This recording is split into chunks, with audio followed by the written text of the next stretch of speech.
Teacher master lecturer, इन vacancies को लेकर आपको याद होगा बहुत पहले जब स्कूल एजुकेशन विभाग के सेक्रेटरी अजीत कुमार साहू होते थे, उन्होंने उस टाइम क्लैरिफाई किया था कि एक लंबे समय तक अब जम्मू कश्मीर में टीचर मास्टर और लेक्चरर की वैकेंसीज नहीं आएंगी।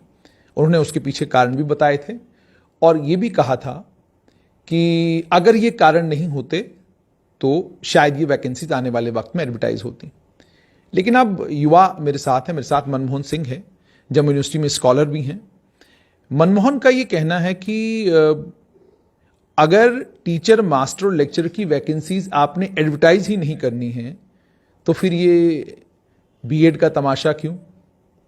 फिर आप बच्चों को वो कोर्सेज करने के लिए क्यों कह रहे हैं जिन कोर्सेज में नतीजतन आपको मास्टर, टीचर या लेक्चरर लगना होता है? अब असिस्टेंट प्रोफेसर की कितनी पोस्ट एडवर्टाइज होंगी?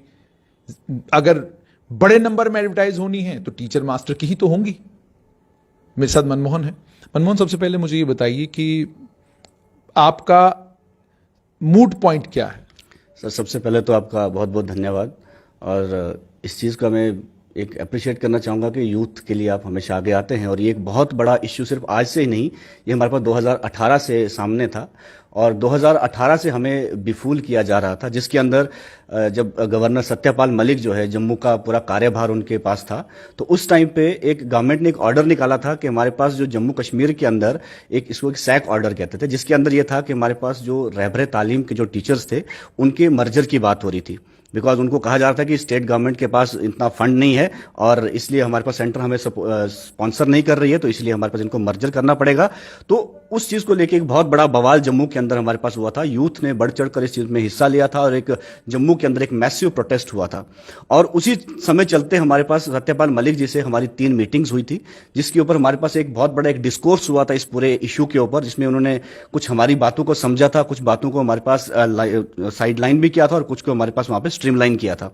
तो जिसमें फाइनली जब हमारी फर्स्ट मीटिंग हुई थी तो उस टाइम पे ये कहा गया था कि जो 50-50 इसमें रहेगा, जो 50% जो है मर्जर किया जाएगा और जो रेस्ट हमारे पास 50% है वो हमारे पास जो न्यू यूथ को हमारे पास अपॉर्चुनिटी प्रोवाइड की जाएगी। तो उस चीज से भी हमें सहमति नहीं मिली, क्योंकि हमने कहा कि एक हमारे पास लार्ज नंबर ऑफ यूथ हमारे पास है और जो आरटीज यहाँ पे जो ऑलरेडी एंगेज्ड हैं तो उनको आप 20% में आप इसको मर्ज करते रहें, ताकि वो भी हमारे पास उनका भी लगा रहे और जो हमारे पास जो हमारा एजुकेशन डिपार्टमेंट है उसके अंदर जो जिस प्रोडक्टिविटी को हम एक्सपेक्ट करते हैं, जो कंस्ट्रक्टिव अप्रोच और इनोवेटिव अप्रोच हम उसमें एक्सपेक्ट करते हैं, तो वो भी हमारे पास साथ साथ चलती रहे। लेकिन बाद में क्या हुआ, हम जो हमारी लास्ट मीटिंग जब हुई, लास्ट मीटिंग में सत्यपाल मलिक जी ने इस चीज को क्लेरिफाई कर दिया। उन्होंने एक आश्वासन भी दिया, हमें प्रॉपर आश्वस्त किया कि आप जाइए और ये चीज जो है 20% रिक्रूटमेंट जो है वो आरटीज की होगी, आरटीज को जनरल लाइन किया जाएगा और जो हमारे पास रिमेनिंग 80% है, 80% यूथ को हमारे पास यहाँ पे चैनलाइज किया जाएगा, उसके लिए पोस्टें रिक्रूट होंगी, हमारे पास एडवर्टीज होंगी। लेकिन उस टाइम के बाद आज हमें देखने को मिल रहा है कि हमारे पास अभी जो परसों भी अभी हमारे चेयरमैन सर जो पीएससी के, उनके मुख से भी ये चीज हमें देखने को मिली और उन्होंने बहुत प्राउडली इस चीज को कह दिया कि जम्मू कश्मीर के अंदर जो +2 लेक्चरर, जिसके लिए हमारे पास बच्चे काफी समय से वेट कर रहे हैं, बहुत सारे बच्चों का एम्बिशन है। Teaching is not only a profession, ये बहुत सारे लोगों का एम्बिशन होता है। और पिछले 2015 से लेकर अभी 22 से 7 साल हो गए सर, अभी तक टीचर की कोई रिक्रूटमेंट नहीं हुई है। और 15 से लेकर अभी तक हमारे पास 2 साल का कोर्स है, जो बीएड जो हमारे पास पहले 1 ईयर का हुआ करता था, 2015 के बाद जो है हमारे पास 2 साल का है। तो 2 साल का कोर्स करने में हमारे पास बच्चे का एक तो 2 साल वेस्ट हो रहे हैं, लाखों रुपए बच्चे वहां पे खर्च कर रहे हैं और 15 से लेकर अभी तक कोई रिक्रूटमेंट नहीं है। लेकिन Manmohan, chairman public service commission ने तो एक सत्य बताया, उन्होंने ये कहा कि जी लेक्चरर की पोस्टों को लेकर तो ऑलरेडी सरकार क्लियर कर चुकी है जी, हमारे पास वैकेंसीज होंगी तो हम पोस्टों को एडवर्टाइज करेंगे। अब जाहिर सी बात है जो बच्चे आरईटी से रेगुलराइज हो रहे हैं उनके कारण जो पोस्टें फिलअप हो रही हैं, अगर नहीं है सरकार के पास वैकेंसीज तो वो आपको एडजस्ट करें तो करें कहां? लेकिन सर सबसे बड़ी बात है, देखो हर जगह पे कॉम्प्रोमाइज हो सकता है, you can compromise on certain issue, certain departments, but education हमारे पास एक ऐसा डिपार्टमेंट है जहां पे आप किसी भी लेवल का रिस्क नहीं उठा सकते। आज के टाइम पे अगर आप हमारे पास जो गवर्नमेंट जो एनईपी 2020 जो हमारे पास जो पब्लिश हुआ था उसको आज इंप्लीमेंट करने की बात करती है। और अगर आप हमारे शिक्षा का स्तर देखें, सबसे अगर डिग्रेडेड हमारे पास जो सिचुएशन हमारे पास जम्मू कश्मीर के अंदर है तो वो हमारे पास एजुकेशन डिपार्टमेंट की है। जब एजुकेशन डिपार्टमेंट जहां से मतलब एक बच्चा हमारे पास इंजीनियर जाएगा, वहां जहां से आप इनोवेशन एक्सपेक्ट करते हैं, जहां से आप डिस्कवरीज एक्सपेक्ट करते हैं, जहां से आप जो है नई नई चीजें आविष्कार वहां पे चाहते हैं, तो वो कैसे आएगा? How it could be possible? मतलब आप उसी हमारे पास एक घिसे पीटे सिस्टम के साथ आप चल रहे हो, और न्यू यूथ जो है वो हमारे पास यहाँ पे हाथ धरे बैठा हुआ है, उसको हमारे पास कोई अपॉर्चुनिटीज नहीं है। मतलब जो चीजें आपको सबसे प्रायोरिटी पे रखनी चाहिए उसके ऊपर हमारे पास कोई बात नहीं कर रहा है। अभी हमारे पास इलेक्शंस आने वाले समय में, not even a single politicians किसी भी पार्टी से हो, मतलब किसी का मैनिफेस्टो में एजुकेशन है ही नहीं। मैं समझ गया, लेकिन मेरा सवाल आपसे सीधा है कि जब आप ही के साथी हैं, वो आप ही के भाई हैं, आप ही के रिश्तेदार हैं, आप अपने गांव में जाएंगे तो कोई ना कोई आपका रिश्तेदार भी रहबे तालीम में लगा होगा। अगर सरकार कहती है कि उन लोगों के कारण ये वैकेंसी सारी फिलअप हो जाएंगी, हमारे पास बचेगा बाद में कुछ नहीं, तो हम एडवर्टाइज कैसे करें? तो मतलब मैं इस पर आपका रिएक्शन जानना चाहता हूं। तो सर सबसे बड़ी बात है, तो मतलब वाई इतने बड़े बड़े ब्यूरोक्रेट्स, इतने बड़े बड़े हमारे पास जो एग्जीक्यूटिव्स, वो किस लिए बैठे हुए हैं यहाँ पे? मतलब क्या उनके माइंड में फ्यूचर जनरेशन को लेके कोई ऐसा कुछ बना नहीं उनके माइंड में? लेकिन 80-20 वाली पॉलिसी को तो किसी ने माना ही नहीं। जैसे 80% नए लोगों को अपॉर्चुनिटी देंगे, 20% उन लोगों को रेगुलराइज करेंगे। उसमें आरटीज का भी ये सवाल था कि जी 20% आपको कैसे करेंगे एक ही बैच में? मतलब अगर 2011 में जितने आरटी लगे हैं, ऐसा कैसे है कि आप 2011 के कुछ को आप जल्दी क्या कहते हैं उन्हें रेगुलाइज करेंगे, कुछ को बाद में करेंगे, कुछ को बाद में करेंगे, कुछ को बाद में करेंगे? वो तो मुमकिन नहीं है। तो अब वे आउट क्या है इसका? देखिए सर, जो हमारे पास जो गलतियां 2002 में इनकी रिक्रूटमेंट हुई थी, इस डिपार्टमेंट में रिक्रूटमेंट्स हुई थी, अगर उस टाइम पे किसी एक सरकार ने अगर गलती की है तो उसका खामियाजा आज के यूथ को नहीं भुगतना है। हमारे पास बहुत सारे आपके पास वे आउट्स हैं। आप किसी भी तरीके से जो न्यू यूथ है उसको चैनलाइज करो, या तो फिर सीधा कह दो कि हमारे पास 2032 तक जो है हमारे पास टीचिंग डिपार्टमेंट में कोई वैकेंसीज नहीं है। जो हमारे पास +2 लेक्चर के जो एस्पिरेंट्स हैं, या जो हमारे पास जो टीचिंग प्रोफेशन के जो हमारे टीचर के जो एस्पिरेंट्स हैं, उनको बोल दीजिए कि आप प्रोफेशनल बीएड को बंद कर दीजिए। तो फिर ये लोगों को या यूथ को बिफूल करने वाली बातें क्यों? हम न्यू एजुकेशन पॉलिसी लेके आ रहे हैं, इसके अंदर हमारे पास ये अमेंडमेंट्स हैं, हमारे पास वोकेशनल ट्रेनिंग है, प्री प्राइमरी को हमने चेंज किया है। क्या है, कहां पे? अगर आपको स्ट्रक्चर बताता हूं, जैसे 5+3+3+4, ये हमारे पास प्री प्राइमरी स्टेज में आपके पास जो है आपको एक स्पेसिफाइड टीचर्स चाहिए, उसके लिए एक्सपर्ट टीचर चाहिए आपको, उसके लिए जो हमारे पास प्रोफेशनल्स हैं। बट गवर्नमेंट जो है मतलब उस चीज के ऊपर उन्होंने ध्यान ही नहीं दिया। ठीक है, आप कहीं से भी कर लीजिए आप, लेकिन आपको हमने ले लिया है, अब आप कहीं से भी जाके आप एक कोर्स की एक डिग्री सर्टिफिकेट ले लीजिएगा और फिर आप टीचर हैं। मतलब what nonsense is going in our state. और इतना बड़ा youth, large number of youth, हजारों की तादाद में हमारे पास हर साल जो है बच्चे बीएड कर रहे हैं, लेकिन उनके बीएड करने का फायदा क्या है? बच्चों को सिर्फ बेवकूफ किया जा रहा है। उनके जो हमारे पास फाइनेंशियल एक्सप्लॉयटेशन उनके साथ सरकार नहीं कह रही कि ठीक है, अगर आपने पढ़ाई लिखाई की है, आपने बीएड किया, एमएड किया है, दुकान खोल लीजिए। सरकार कह रही है this is what actually the problem is. जो हमारे पास जो चीजें है ना, profession by choice and profession by chance. मतलब आप किसी भी चीज में बाय चांस अगर आप घुसते हैं तो you can not give the productivity out of that. आपने एक स्पेसिफाइड प्रोफेशनल कोर्स बनाया है, पहले तो 1 साल का था, फिर उसके बाद और अच्छा करने के लिए 2 साल बना दिया। इसमें प्रोजेक्ट वर्क डालेंगे, असेसमेंट। सरकार कह रही है ना बीएड करके दुकान खोल लीजिए, दुकान चलाइए। सबसे बड़ा मैं यही चीज कह रहा हूं कि क्या फिर हमारे यूथ को यही एक्सेप्ट करना है कि हमारे पास बीएड करो उसके बाद दुकान खोल दीजिए? मतलब बीएड करने का जो स्पेसिफाइड रीजन क्या है? मैं बीएड करके इंजीनियर थोड़ी ना बनूंगा, बीएड करके तो definitely I will be a teacher. तो एजुकेशन जो है, एजुकेशन आज के टाइम पे कितनी कॉम्पिटिटिव एजुकेशन है। कोरोना टाइम पे आप देख लीजिए। मनमोहन, एक चीज आपसे और समझना चाहूंगा कि जब मैं बीएड की बात करता हूं, और मैंने बीएड करते हुए लोगों को देखा है, चार्ट किस तरीके से बनते हैं, जो ट्रेनिंग का मॉड्यूल होता है, वो ट्रेनिंग के पूरे मॉड्यूल को मैंने देखा है, उसको किस तरीके से इंप्लीमेंट किया जाता है। क्या आपको लगता है कि जिस तरीके से बीएड होना चाहिए था उस तरीके से होता है? और दूसरा, जो ट्रेनिंग एंटिसिपेट आप करते हैं कि एक टीचर को बीएड करने के बाद मिलेगी, क्या वो ट्रेनिंग टीचर करता है? क्योंकि मैं इसका, वो कहते हैं ना कि आई विटनेस हूं, जो फॉर्मूले बीएड में बताए जाते हैं वो प्रैक्टिकल क्लासरूम में नहीं होते। सर मैं खुद एक बीएड करके आया हूं, मैंने भी बीएड किया हुआ है मास्टर्स के बाद। तो मेन चीज क्या है कि अब वो आपने क्यों बीएड किया? ऑब्वियसली सर, टीचिंग प्रोफेशन के लिए। तो अब तो सरकार कह रही टीचर की पोस्टें हमारे पास नहीं, तो अब क्या? तो यही चीज मैं आपके माध्यम से ये चीज कहना चाहता हूं कि हमारे पास जो गवर्नमेंट को जितने भी बीएड कॉलेजेस हैं, एक स्पष्ट आप इस चीज को कर दीजिए ताकि यूथ को एक ठंडी छाती हो जाए उसकी कि ठीक है भैया आप कुछ नहीं होने वाला। आप कह रहे हो बीएड कॉलेज बंद, बीएड कॉलेजेस बंद कर दे। जब आपने यूथ को लेना ही नहीं है वहां पे, जब आपने, ये तो चीज क्लियर है। या अगर मैं इसके अगर एस्टिमेशन भी करें, अगर 1 साल में अगर आप 600 पोस्टें भी निकालते तो भी आप जो 12 साल से पहले आप टीचिंग डिपार्टमेंट में कोई न्यू रिक्रूटमेंट नहीं कर पाओगे। मतलब ये मैं कहता हूं कि इतने बड़े ओहदे के ऊपर बैठ के आई सीरियसली फील शेमफुल कि हमारे पास इतने बड़े governor of a state, at the time India Jammu and Kashmir was a state, इतने बड़े ओहदे पे बैठ के मतलब आपकी इतनी फल्सिफाई स्टेटमेंट देते हो आप। उन्होंने आपसे वादा किया था 80-20 तीन बार हमारी मीटिंग्स हुई और शायद आई होप कि अगर गवर्नर ऑफिस में अगर रिकॉर्ड्स होते होंगे तो अगर आप वहां पे रिकॉर्ड्स देखेंगे तो आई थिंक मेरी अभी फेसबुक प्रोफाइल पे वो सारे वीडियोस वहां पे पड़े हुए हैं। उस चीज को भी अगर कभी ऐसी बात आए तो हम वहां पे उस चीज को बताएंगे। मतलब क्लियर स्पष्ट किया था। मेरे पास मेरे 6 साथी यहाँ पे थे। मनमोहन ये भी बताना, यूजुअली तो ये होता है कि आप पढ़ाई करते हैं, जैसे मैंने आपको पहले बीएड के बारे में आपसे जानना चाहूंगा, क्या बीएड का जो कोर्स आप करते हैं वाकई वो कोर्स एक टीचर को टीचर बनाता है? ये समझना सर। ऑब्वियसली सर, जब आप बीएड करते हैं तो वहां से आप जो फॉर्मूले आपको दिए जाते हैं वो तो क्लासरूम में एप्लीकेबल नहीं होते। जो आप मतलब मैंने देखा ना, चार्ट बनाना, ये बनाना, वो बनाना, वो सारा मैंने बीएड के जो प्रैक्टिकल ट्रेनिंग के लिए जब टीचर स्कूल में आते थे तो मैं देखता था उनको, बेचारे वो क्या कर रहे होते थे। हम कुछ और कर रहे होते थे, वो कुछ और कर रहे होते। ऐसा नहीं सर, जब आप प्रोफेशनल कोर्स करके आते हैं तो उसको बिल्कुल उसको अप्लाई भी करते हैं। I am also teacher right now, अभी मैं टीचिंग में ही हूं। और जो चीजें मैंने पढ़ी, देखो आपके हाथ में जो रजिस्टर होता है, मैं एक छोटी सी एग्जांपल दूंगा। जब रजिस्टर टीचर के हाथ में होता है उसके पीछे भी एक लॉजिक होता है। एक पर्सन जो हमारे पास बीएड करके आता है, वो रजिस्टर जब हम क्लास में लेके जाते हैं ना, बीइंग अ क्लास टीचर, जब मैं रजिस्टर लेके जाऊंगा तो सबसे पहली बात क्या है कि बच्चे का अटेंशन जो है मेरी ओर आ जाएगा। क्योंकि बच्चे का जो माइंड सेट होता है कि अगर मेरे पास रजिस्टर है तो सबसे पहली बात, क्योंकि क्लास के अंदर क्योस पड़ा हुआ है। लेकिन जब एक प्रोफेशनल टीचर जब एक क्लास के अंदर एंटर करता है तो उस एकदम से बच्चों की अटेंशन जो है हमारे पास उस रजिस्टर के, when we used to say that now attend your roll calls, एकदम से क्लास के अंदर सन्नाटा छा जाता है। एक क्या होता है कि मतलब एक हमारा जो टीचिंग प्रोसेस है वो हमारे पास take place at that point of time start हो जाता है। अच्छा, ठीक है। अब देखो उसके बाद क्या होता है, जब आपने लेक्चर प्रिपेयर करना है तो आपके पास लेसन प्लान है हमारे पास। सपोज मुझे आज डेमोक्रेसी पढ़ाना है या मुझे कुछ भी पढ़ाना है तो सबसे पहले मेरे माइंड में पहले उसका एक फ्लो चार्ट बना हुआ है। मुझे डेमोक्रेसी को डायरेक्टली ऐसे नहीं जाऊंगा, बेटा डेमोक्रेसी ये है, बेटा ये है।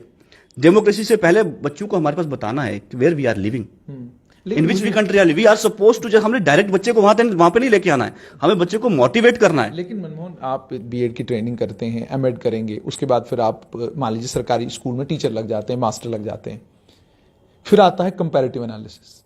एक प्राइवेट स्कूल में काम करने वाला टीचर, अब तो बीएड वहां भी मैंडेटरी है, लेकिन ज्यादातर प्राइवेट स्कूल्स में अगर आप जाएंगे तो आपको पता चलेगा कि बड़े सारे टीचरों ने 10-10 साल स्कूल में पढ़ा लिया और फिर 11वें साल में जाकर उन्होंने बीएड की है, एमएड की। प्राइवेट स्कूलों की बात कर रहा हूं। और जो 10 साल उन्होंने पढ़ाया उनका रिजल्ट, जो 10 साल उन्होंने क्लास कंट्रोल और ये सब चीजें उनकी एग्जेम्पलरी होती थी, और लोग बाहर मिसालें देते थे कि देखिए जी फलां टीचर बड़ा कमाल का टीचर है और बड़ा जबरदस्त। तो आपसे ये समझना चाहूंगा कि क्या आप इस बात को मानेंगे कि जितना ज्यादा पढ़ाई करके, जितनी ज्यादा काबिलियत के साथ सरकारी स्कूलों में टीचर लगे हुए हैं, वो इतना अच्छा परफॉर्म नहीं कर पा रहे हैं जितना अच्छा प्राइवेट स्कूलों के टीचर परफॉर्म कर पाते हैं? इसका कारण क्या है? आप तो सारी ट्रेनिंगें लेकर सरकारी स्कूल में आते हैं और वो तो इतनी ट्रेनिंगें नहीं लेते, तब भी सरकारी प्राइवेट स्कूल में है और आपसे अच्छा परफॉर्म कर रहे हैं। सर, सबसे पहली चीज इसके लिए होती है अकाउंटेबिलिटी, योर लायबिलिटी। आप how much you are accountable. हमारे गवर्नमेंट स्कूल्स में क्या है कि अकाउंटेबिलिटी नहीं है। अगर आप इसको बाकी स्कूल्स के साथ कंपेयर करेंगे तो every day you have to polish yourself. कभी हमारे पास आपके पास क्या है, आपको बच्चे के परफॉर्मेंस नहीं आ रही है तो पेरेंट्स के साथ हम सबसे बड़ी चीज इसका जो एक ही चीज है सर जो मैं आपको बताऊं, इसमें सबसे बड़ी चीज है कि हमारे पास गवर्नमेंट स्कूल में अगर आप देखो कभी पीटीएम नहीं होता है। Parents is not aware of the उसका बच्चा कर क्या रहा है। ठीक है, ये बीएड में नहीं पढ़ाते आपको कि भाई पेरेंट टीचर मीट होनी चाहिए? ये नहीं पढ़ाते सरकारी स्कूल के टीचरों को कि भाई पेरेंट टीचर मीट जरूरी है? जाहिर सी बात है सर, एक बच्चे को बिल्ड करने में हमारे पास दो ही लोग हैं, एक हमारे पास पेरेंट और दूसरा टीचर है। किसी कितना भी बच्चा, कैसा भी बच्चा है, इन दोनों का जब हमारे पास एक कंबाइंड, एक कोलैबोरेटिव मैनर में जब ये दोनों आगे चलेंगे तो तभी जाके बच्चे की आउटकम आती है। और शास्त्री जी की एक बात मैं यहाँ पे इंक्लूड करना चाहूंगा, लाल बहादुर शास्त्री। उन्होंने कहा था कि अगर आप भारत का भविष्य अगर आप चेंज करना चाहते हो, हम कहते हैं ना यहाँ पे करप्शन है, यहाँ पे लोग जो है अच्छे से काम नहीं कर रहे, केवल दो लोग, एक टीचर और एक पेरेंट, अगर ये दोनों अगर आपस में तालमेल के साथ आगे चलेंगे तो भारत के अंदर की जितनी भी कुनीतियां हैं वो सारी हम एरेडिकेट कर सकते हैं। बिकॉज ये दो ऐसे लोग हैं जो हमारे पास जड़ों से जुड़े हुए हैं, टीचर और पेरेंट। कुछ लोग सवाल पूछ रहे हैं मनमोहन, वो कह रहे हैं कि क्या लोग रिटायर नहीं हो रहे, क्या लोग प्रमोट नहीं हो रहे? रिटायरमेंट और प्रमोशन के कारण तो वैकेंसीज क्रिएट होनी चाहिए, वो वैकेंसीज कहाँ जाती? अनफॉर्चुनेट इज दैट कि सर अब वैकेंसी अभी हमारे पास में उस टाइम की जब हम बात करें, जब रिक्रूटमेंट्स आई थी, एक बल्क में हमारे पास टीचर की रिक्रूटमेंट्स आनी थी। लेकिन अनफॉर्चुनेटली क्या हुआ कि जो हमारे पास यहाँ पे जो मर्जर हुआ, जो हमारे पास रहबर तालीम और सर्व शिक्षा अभियान के साथ, ये सारा का सारा इन्होंने एकदम से, जैसे हम कहते हैं ना, अब ये चीज अच्छी नहीं रहेगी बोलना, देखो हर एक व्यक्ति का अपना एक ना चीज, लेकिन इनने क्या किया, कोई भी चीज है ना इधर से उठा के एकदम से फेंक दिया अपने सर से, वो बला को टाल दिया। ये ऐसा यहाँ पे हुआ कि भाई ठीक है, ये रोज हमारे पास यहाँ पे प्रोटेस्ट कर रहे हैं तो इनको कर दो। मतलब उस टाइम में इस चीज की समझ नहीं आई। वैकेंसीज कितनी थी उस वक्त जब आप गवर्नर से मिल रहे थे, या गवर्नर से 3 बार आपकी मुलाकात हुई सत्यपाल मलिक से, उस टाइम आपको सरकार क्या बता रही थी, कितनी वैकेंसी? अभी मुझे ओवरऑल नहीं मालूम है, लेकिन डोडा के अंदर हमारे पास 475 जो हमारे पास जो वैकेंसी जो थी वो 475 वैकेंसी। कौन से साल की बात कर रहे हैं? ये 2016 की बात है सर, 2016-17 में। Yes sir. तो उसके इसके वो भी एडवर्टाइज नहीं हुई? इसके ऊपर हमारे पास असेंबली में भी बात हुई थी, वो भी एडवर्टाइज नहीं हुई? वही एडवर्टाइज होनी थी। और उसके बाद ही हमारे पास इस सैक ने ऑर्डर निकाल दिया कि ये जो रिक्रूटमेंट है हमारे पास यहाँ पे नहीं होंगी। मतलब सबसे बड़ी चीज सर ये है कि आप एजुकेटेड यूथ को कैसे डिप्राइव कर सकते हैं? आप ठीक है, आप एम्प्लॉयमेंट कर रहे हैं, आप बहुत सारी रिक्रूटमेंट्स कर रहे हैं, दैट्स अ डिफरेंट स्टोरी।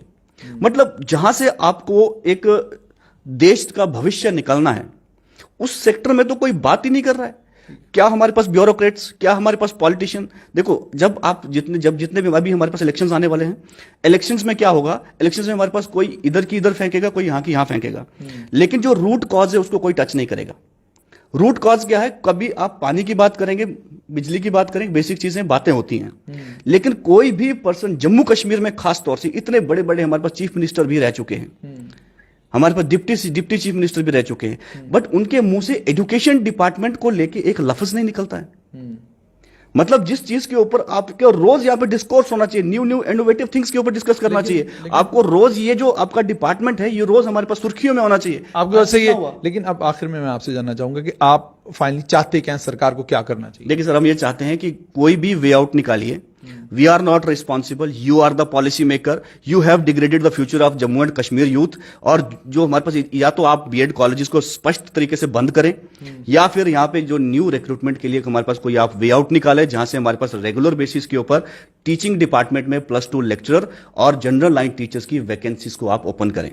अगर आप ऐसा नहीं करते हैं तो मुझे लगता है कि यहां पे जम्मू एंड कश्मीर के अंदर, जब एजुकेशन डिपार्टमेंट के ऊपर कोई बात नहीं करता, मैं कहता हूं it is a state of anarchy, entirely chaos and confusion in the education department. और I will appeal the rest of the students and the youth, those who are the aspirants of this education department, just raise your voice, because government जो है बिल्कुल deaf and डम है, और हमें ही इस चीज के ऊपर बात करनी चाहिए, और जो हमारा अधिकार है वो हमें मिलना चाहिए। और जितने भी बच्चे हमारे पास, चाहे वो हायर एजुकेशन में है या हमारे पास जो टीचिंग डिपार्टमेंट में है, वहां पे ये अपनी सभी ग्रीवेंसेस सेल के अंदर डालें, और एक पब्लिक इसका एक ओपिनियन बनाएं कि हमारे पास गवर्नमेंट की जो गलत नीतियां हैं ये जो उनको हमारे पास उजागर करके पब्लिक डोमेन में लाएं, और जो एजुकेशन डिपार्टमेंट जो हमारे पास बैकबोन है कंट्री का, उसको इस तरह से तबाह होने ना दें। अगर आज इसके ऊपर बात नहीं हुई तो आने वाले समय में एजुकेशन डिपार्टमेंट जो है, मुझे लगता है कि ये बंद ही हो जाएगा, क्योंकि अगर इसमें रिक्रूटमेंट नहीं होगी, वही हमारे पास इसके ऊपर जाले लगे रहेंगे। और वैसे के वैसे, अगर आप सर, एक और चीज मैं आपको बताऊं,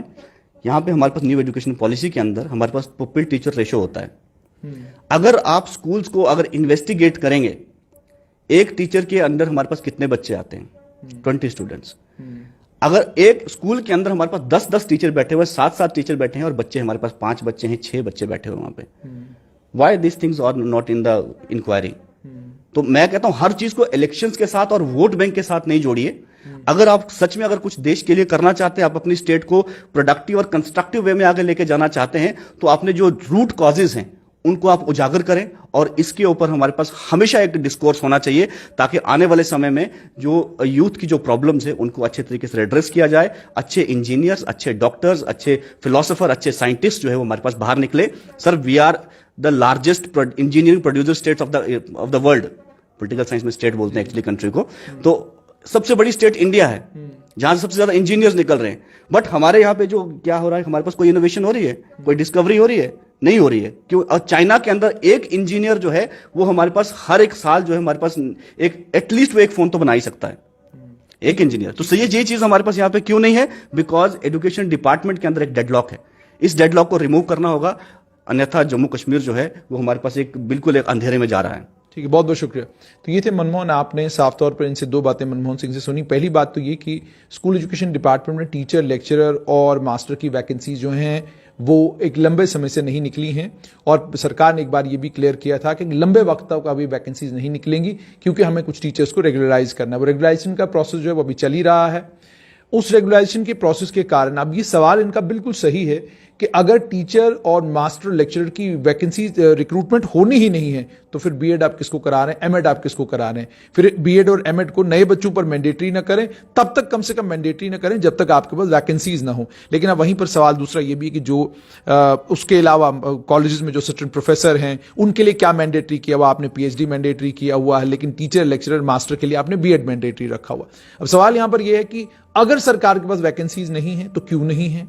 अगर सरकार और प्रमोशन, और जहां तक आपने एक सवाल पूछा कि प्रमोशन जो हो रही है, जो रिटायरमेंट हो रही है, तो आपको ये समझना होगा कि सरकार ने जो आंकड़े बनाए थे वो इसी बुनियाद पर बनाए थे कि प्रमोशन और जो साथ में रिटायरमेंट होगी उसके बाद जो वैकेंसीज हमारे पास बचेंगी उसमें हम कितने लोगों को और एडजस्ट करेंगे।